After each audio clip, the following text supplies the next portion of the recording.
আল্লামা মির্জা আব্বাস ঢাকা 8-এ চাঁদাবাজি করে, সন্ত্রাসী করে, দুর্নীতি করে। ঢাকা 8 আসনের বাসিন্দাদেরকে বলতেছি, এবার যদি আপনি দাঁড়ে শীষে ভোট দেন, আপনি একটা সন্ত্রাসীকে ভোট দিলেন, তারেক রহমানও বিপদে আছে এই মির্জা আব্বাসকে নিয়ে। ঢাকা শহরে সবাই জানে মির্জা আব্বাস চাঁদাবাজ। যুব দল, ছাত্র দল, এই মার্কেট থেকে কে টাকা তোলে? এটা কি ভূতে তুলে? পরিবহন সেক্টর থেকে টাকা তোলে কে? ভূতে তুলে নাকি শেখ হাসিনা তোলে? ঢাকা মেডিকেল থেকে টাকা তোলে কে? তোলে ভূতে তুলে?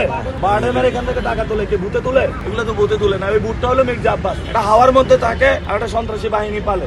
চাঁদাবাজি করে, ও টাকা দেওয়ার সময় কে চাঁদা রসিদ দেয় নাকি? তাহলে যারা এই দোকানপাটে যেখানে প্রবলেম গুলা চলতেছে, 12 তারিখের পরে দেখবেন সবাই এসে মুখ খোলা শুরু করবে। প্রমাণ নিয়ে শেষ করতে পারবেন না, অনেক প্রমাণ আসতেছে।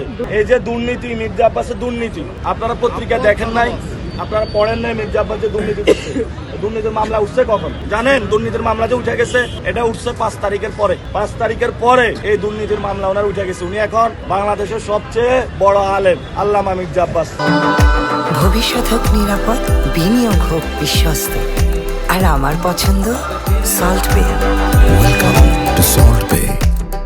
মানুষ বলে, যা কানে বললে মির্জা আব্বাস চাঁদাবাজ, ওটা উনি যে যা করে এটার মাধ্যমে ওনার প্রচারণা। এখন ওনার আমি প্রচারণা করে দিচ্ছি আজকে ভালো করে।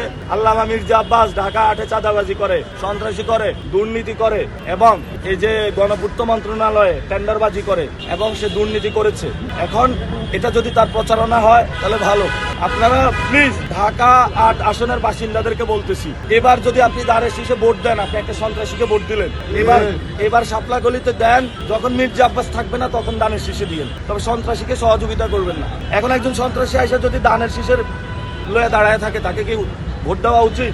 আমার মনে হয় তো তারেক রহমানও বিপদে আছে এই মির্জা আব্বাসকে নিয়ে, খুবই বিপদে আছে। এই জন্য হলো বলবো, বিএনপিও মুক্তি পাইলো মির্জা আব্বাস থেকে, তারেক রহমানও পাইলো, ঢাকা 8 আসনের বাসিন্দারাও পাইলো।